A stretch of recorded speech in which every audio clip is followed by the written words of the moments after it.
Hey everybody, my name is Michael, and today we are in the same spot, actually a little further up ahead. Let me show you. There we go. I was sitting on one of those, there we go, there's my finger, one of those curbs. I remember you got the Home Depot a little further away, but that was where I sat and I made, I believe, my first or second to first video on Avi, my old channel that eventually went all the way up to, I think, 90,000 subscribers and crashed out after the demonetization and apocalypse and everything. But I remember a lot in this specific spot. Looks like someone was drifting. And that is something that means a lot to me because I remember I didn't have a place to stay. I didn't really know what I was doing. I technically moved out of my parents' home. I was under, how old was I? 17, 18? I can't remember. I don't know. I think I was 17 years old. And I had no idea what I was doing. And obviously I went to move back in with my parents, but a little bit further, I ended up crashing on a couch. It was an Airbnb. And now I actually live in the same community that I crashed on a couch, except a little bit further.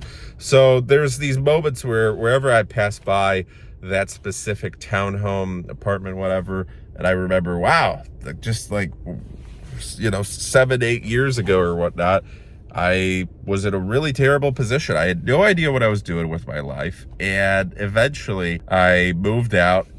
It took me 5 times moving out. One time I ran away from my house. I think the second time was sleeping on the couch. Third time was, or maybe that was the third time. The second time was really bad because I moved to Chicago, downtown Chicago. I was there for like 2 days. I was like, this is perfect. I'm just going to take the train to school. I don't care. I'm an adult, whatever.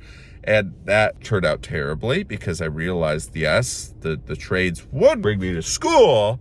Generally, I'd have to walk a little bit, but they wouldn't be running north. They were running south. They weren't running north at the times that I needed to get to school. So it was just bad planning. And then the next time I moved out, I was a little bit better. This was the most successful attempt. After a couple of weeks spent on the couch, I think this was when I was 18 years old. My buddy moved out, and I told him, I don't have any money, and he's like, you got to move out. Let's live together. We're gonna be I forgot the term for it, but for 3 months. Subleasing, there we go.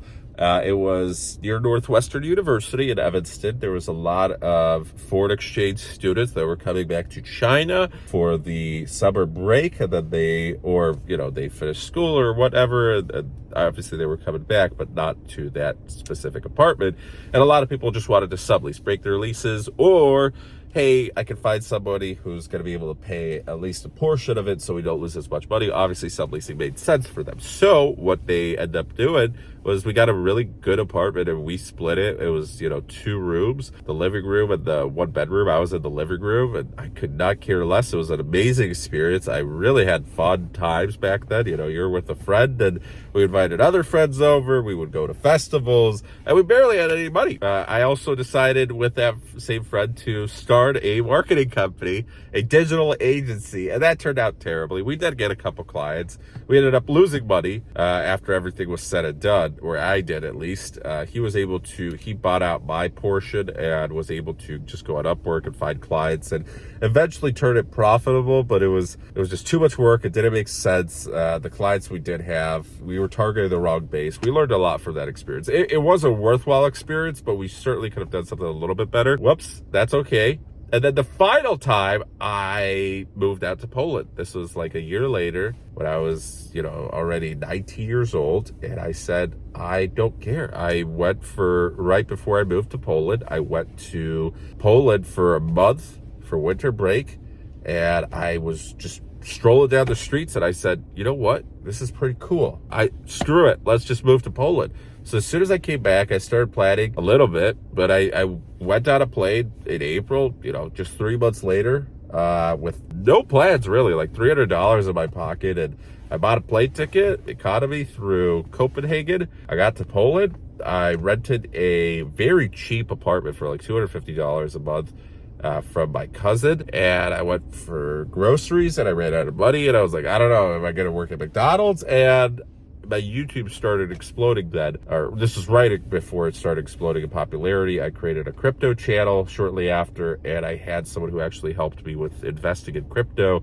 They gave me some funds. They gave me $4,000. I got very lucky, extremely lucky. They gave me $4,000 to play around with. I made a couple lucky trades, and from there, I was able to go from nothing to making over $150,000 in a matter of a year. And then I lost everything in crypto, and it was just a crazy time. And ever since then, it's been a wild ride. We've been changing a lot of jobs and stuff, and now we're in a position where I've been in car sales for 2.5 years now. I first started Mitsubishi. When I came back to America, I started with Mitsubishi, which was a terrible experience.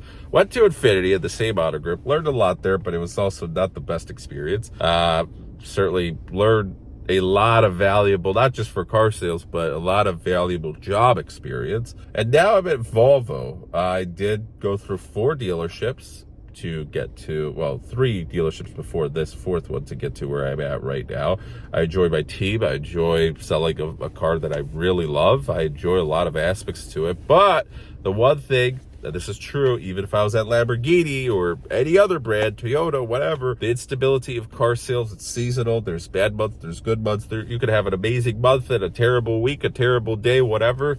And the only problem was I had a really bad month last month. I had a good month right before that and a decent month right before that, but I need great months every month because I have bankruptcy where the Chapter 13, $750 monthly payments. I have to get that paid every single month. And it sucks because you're at a point where, like this month, I am looking at my account. It's negative $800. I looked at on YouTube. I found this funny clip from a while back, many years back, Louis C.K. about being broke. How you're broke, so the bank's going to make you even more broke. They're going to punish you. You have overdraft solutions because you tried to pay for your rent and you had no other option to pay for your rent, so you overdrafted your account. You went negative $800. Well, not a problem. We're going to hit you with the charge. That's okay, $36. Well, at least you were able to pay your rent, right? Wrong. On top of that, some random company that you forgot about from like 3 months back, the trial, boop, it ends. They charge you. Well, you're going to get a refund for that,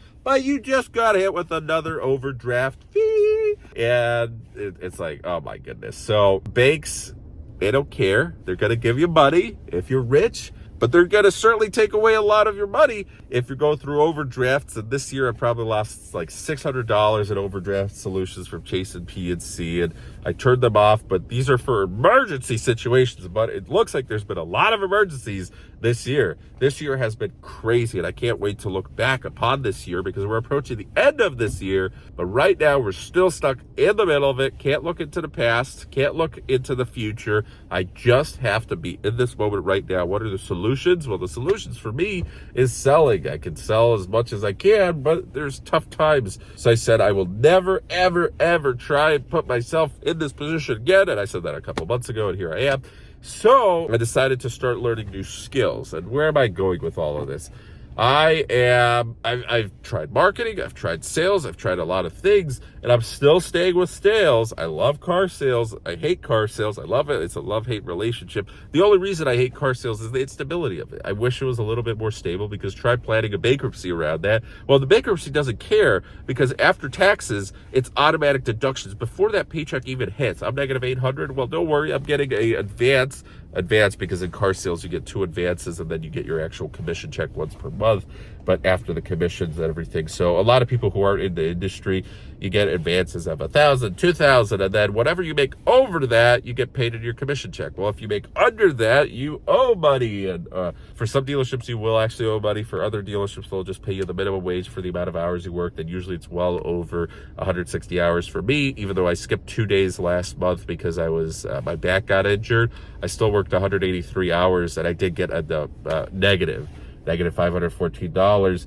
But thankfully, my dealership obviously is going to pay the minimum wage for that. So I still ended up, I made like $3,600 last month after everything was said and done, which is not great considering for 183 hours and whatnot.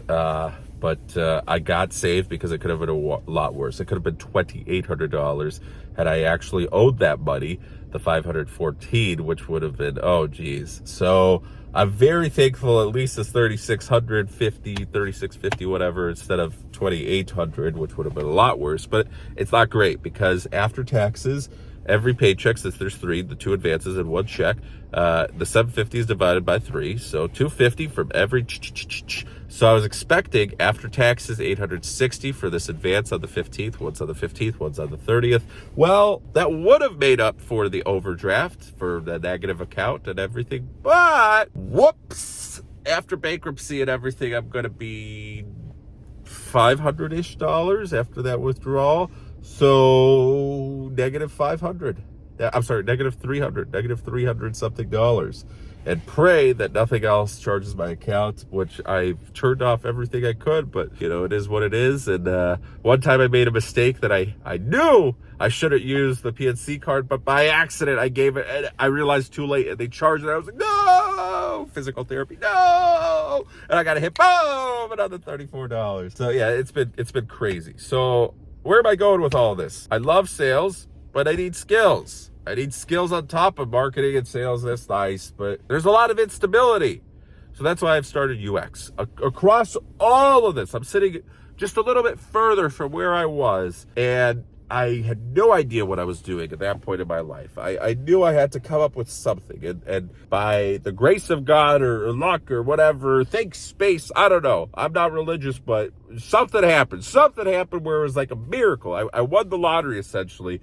And I struck gold with crypto, and then I lost it all. And that's okay. We live and we learn. We make a lot of mistakes. I certainly made a lot of mistakes then. But I need something where no matter what's going to happen, I'm so valuable that money's just going to constantly come into me. I'm not going to be one of those people that the bank keeps taking money from. I want to be the guy that, you know, has my money in the bank and it's invested and I keep getting paid very nice returns. Well, to get to that point, I need to get back on top. I need to get first to zero. I'm so broke that I'm negative. And this has been dragging out for like 5-6 years. Thankfully, my wife's been helping me a lot.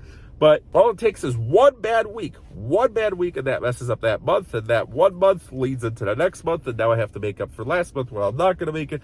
And it drags on. And now we're going into wintertime. So wintertime, you usually get less sales than in the summertime. So UX it is, baby. I need to sell, but I also need to continue my education. I will roughly have my degree done by next December, roughly, maybe sooner, maybe not. But with that, on top of that, I'm taking certifications for UX. I need to learn these programs. I want to do 3 certifications.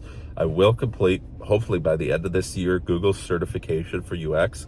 That I am signing up for University of Michigan, their UX course, and then Caltech University also was recommended for their UX course. And on top of that, once I get my bachelor's, I am thinking of going master's into UX, or debating that in MBA. MBA later on, because usually that's for people who are at the peak of their careers. It's like, what can get me even further past that stuff? Well, I'm certainly nowhere near that. But if you're suddenly switching careers, who knows? But the number one thing is I don't want to do any drastic actions. I want to stay in car sales. If I end up being a finance manager or anything in the future, great. But if not, I need to have another skill. So after work, I go to work, I make my money. After work, if it's very unstable, I can freelance. I can do my own applications. I can create my own websites. I can work on Upwork. I can work with people and make extra money instead of doing Uber and gig work and stuff that just destroys my car. It doesn't actually even pay me that much. If I'm able to make an extra $500 to $1,000 from UX UI on top of what I make, I'll be golden. If I'm able to make $1,000 extra, so my worst month so far at this dealership, $3,600, and an extra $1,000 on top of that, $4,600. That's my worst month. I'm okay with that. I'm okay with that. Hopefully the top's a little bit better, 5, 6, 7, 8,000. But with that, I need to learn, and I've gone head first into it. I know this is kind of a rant, but I have found the light amongst the darkness. I was researching a bunch of skills. What can I learn? Should I copyright? Should I go deeper into marketing and social media management? Well, I've done it before, but there's a lot of that. And there's a lot of new entry-level UX and whatnot, but the thing is, if you're freelancing on top of your job, then you're able to build this skill set, build a lot of projects, and eventually create your own applications, create your own websites, so you could create your own side hustles. Because that's the number one thing. You want to have a job, whether it's for yourself or somebody else, something a little stabler, right? I'm very grateful to have the car sales job because it's a lot better than what I was doing Uber. Remember, there was this period this year where I was doing Uber and gig work full time for like 2-3 weeks, and that went terribly. So I'd never ever want to do that again. I'm very grateful for this because, yeah, it's tough, it's unstable, but at least it's better than some other jobs out there for sure. I used to work at a warehouse. I used to work at Costco. I tried a bunch of stuff. I was a lifeguard. I tried a bunch of stuff, and you can only go up from here, right? So anyways, a little personal update. Right before work, we're gonna go to Aldi right now, just get myself some food for lunch, and hopefully you enjoyed this. If you are interested, certainly look up on Coursera. There's a bunch of great certifications now for project management, for programming, for cybersecurity, for Scrum management, I think that's what it is, for UX, UI. There's a lot of very, very good skills that can even pay you in dividends later on once you actually are an expert in that field. And it is something, another skill set, which could bring me back into crypto projects, working with crypto companies on the side. Hey, they need UX designers. It's tech. So anyways, thanks for watching. Have a good one. Take care. Hopefully this wasn't too ranty.